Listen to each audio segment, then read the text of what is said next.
mga model kasi hindi pa tayo bayaw. Oo. Ay, pero actually, so pag nagkawala tayo ng sponsor ng hotel, do we want that? I guess is the question. Me personally, I want that. Ako din, Oo, I want mga that. hotel. Mga hotel. Pero hopefully, it's aligned to our kabaklaan also. Correct, diba? Siguro baka yung concept ng photoshoot, hawak natin yung mga paborito ko tayo sa mga hotel. Tulad na pansit, crispy patas, Tawag fried chicken. actually, grabe yung, ano yung meron sa combo ng crispy patas and fried chicken na parang yun ang victory meal after mong mag-rinse sa motel. Correct. Alam mo, napapaisip din ako, pag pinrito nila yung fried chicken, tsaka yung crispy pata, tapos yung ginamit ng mantika is yung no cholesterol. Correct. Parang ang redundant na po. Correct. Parang wala po tayong winner po. Oo. Parang gano'n. Pero alam mo, thank you for opening that topic na bakit nga ba crispy pata Ang victory meal. Let's just call it victory meal. Diba? Victory meal. Diba? nanalo ka. Kasi nakawin mo eh. Naipasok mo literally at nailabas mo din literally. So you deserve a trophy for that. Correct. Deserve mo na mabusog. Correct. Oo. Nabusog ka na sa langit. Ngayon, sa lupa, mabusog ka. Diba? Pero kasi paano talaga, no? Bakit hindi caviar? Or let's say, bakit walang pichi-pichi? Diba? Or bakit walang turon?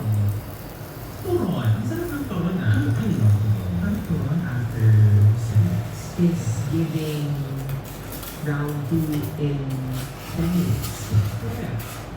Meron kang tamang balanse ng tamis and also potassium. Correct, diba? Emphasis on potassium.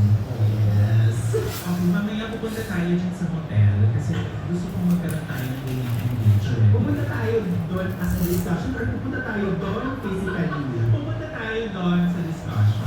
Okay. Okay. Kasi alam mo, nakakabasa ko ng mga DM sa akin. Oo. Una po sa lahat, magkaibigan po kami, di ba? Correct. Parang ship nila tayo. Parang, bakit po? Correct. Bakit? Just go like the things that we know about each other. Like, Di ba? Hindi na pong pangaraki. Correct. Parehas po kami partner. Correct. Pero even sa pangarap ng ating mga hotels, Yes.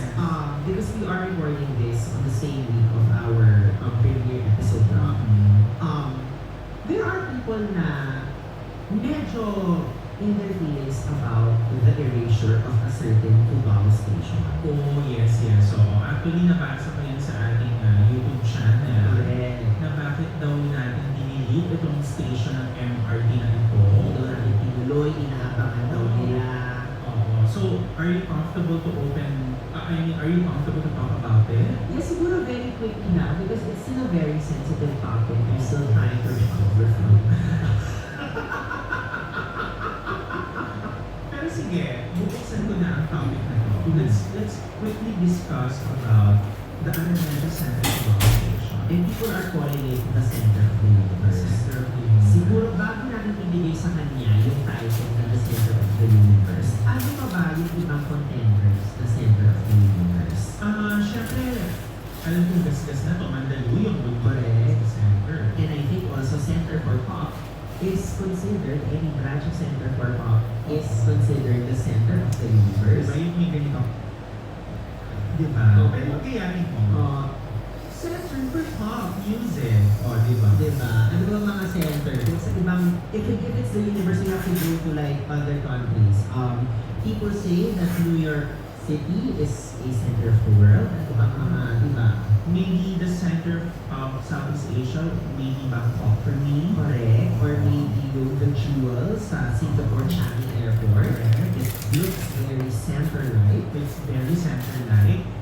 Also, let's not forget the center of Asia, which is Hong Kong. Correct. And also, the center of the heart sa QC, ang heart center.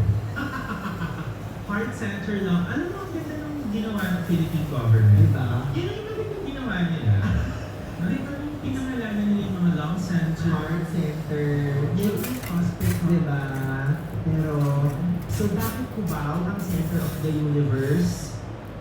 I actually don't know. Hindi ko rin alam, pero merong sumagi sa isip ko bakit siya ang center of the universe. Dahil, It's because merong dalawang realms. ano ang realms na yan? Parang siyang Valhalla and, di ba, parang siyang Nordic, Okay. Pero alam tinatawag na Cubao, Ibabaw, and Cubao, Inay. Totoo. And it is, I think, a very defined way to separate things. Kung I think if you're a Cubao, Ibabaw girl, you are about danger. You are a dangerous woman.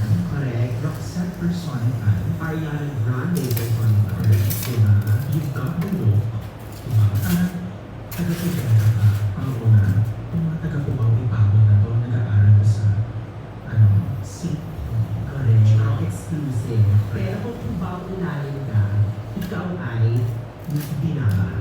Binabara ka, parang malapit ka sa sa ating kumarin si Lepto. Si leptospirosis. Sis natin yan. Sis natin yan, si leptospirosis, saka si sepsis. Si sepsis. Oo. Yung dalawang yan, yun ang iiwasan yung magkapatid. Leptospirosis and si sepsis. Correct. So, but again, we talked about Cubao. Was there any resolve? Wala. Again, sometimes life just gives you more questions. Correct. Matinding palaisipan, bakit Cubao ang naging Correct. center? Oo. Siguro pag-usapan na lang natin ito kapag convention, ginawa na natin ang ating live show that people are demanding us to do as well. So we will do that before the year ends. But our topic, I think, and one of the topics we will try to talk about is related to the year ending, and that is Christmas. Oh my God, thank you for opening that topic kasi per months na, and definitely you'll see and feel and hear traffic everywhere, not just in Metro Manila but also in the suburbs. Christmas party, it's such a universal thing in the Philippines. It is also a very stressful thing in the Philippines. Very stressful for the newbies. Correct. And also, even more stressful for the HRs na naglilista kung sino yung mga nalalasing that night na may memohan na following day. Correct. Oo. Alam mo yung mga HR niyan, palakpakan natin sila. Palakpakan natin ang mga HR. Bukod sa alam nila kung magkano ang sweldo ninyo, Correct. kung magkano ang kinakalta sa inyong mga SSL. Alam nila ang kalat mo. Oo, alam nila ang kalat nyo. Kumbaga, di ba kumari house ng mga HR? Tingin ba mga HR, sila yung number one chismoso at chismosa sa isang kumpanya? Oo. Diba? Parang hindi ko sila yung mahilig mag-push ng button sa ego. Ay, baka kailangan kong pagsabunin itong dalawang ito para may isang mag-resign. Correct. Correct yan. Tsaka alam mo, my dear, ang HR yan ang iiwasan mo makatabi sa elevator. Correct. Dahil pagkatabi mo ang HR sa elevator, kailangan mo siya smoothly. At ano ba mapag-uusapan mo? Isa lang naman ang gusto mo ng lagi sa HR, di ba? Which is, bakit ang laki ng kinakanta sa sweldo? Oo. Bakit po hindi PhilHealth contribution ko? Correct. Diba? Mag-a-apply po ako ng visa sa Japan Embassy. Bakit ang tagal niyo po ibigay yung certificate? Correct. Tsaka alam mo, ang mga HR people, ang galing nila magdikit-dikit ng mga theory. Correct. Oo, kasi pag nakasabay mo yan sa elevator, kumari, kahit wala ka namang karelasyon doon sa IT ninyo, gagawa ka niya ng issue. Gagaling ka niya kumari, kumusta kayo yung jeans? Ma'am, ano po, inayos lang po niya yung laptop ko kasi nawalan po ng LAN or Oh my God. Okay, yung mga HR na tatanungin na, kung ano, happy ka pa sa boss mo? Happy siya. Happy ka? Happy ka? Ano parang, there is no right answer because whatever you introduce to HR mama, she is going to give that speed to Gossip Girl. correct. Siya ang gossip girl talaga. Correct. Kumbaga sa Pose, have you watched Pose? Yes. In Disney Plus. Siya si Mother Electra. Correct. Oh my God. Hindi kaya siya si Volta. Tsaka, Pero grabe ang power ng HR mo. grabe yung power ng HR. Sila yung nag-decide kung sino ang magpe-perform. Correct. Sino ang paghihirapan natin this year sa Christmas party? Yes. At yung nabanggit mo rin lang naman, ang Christmas party, let's latch on to it na.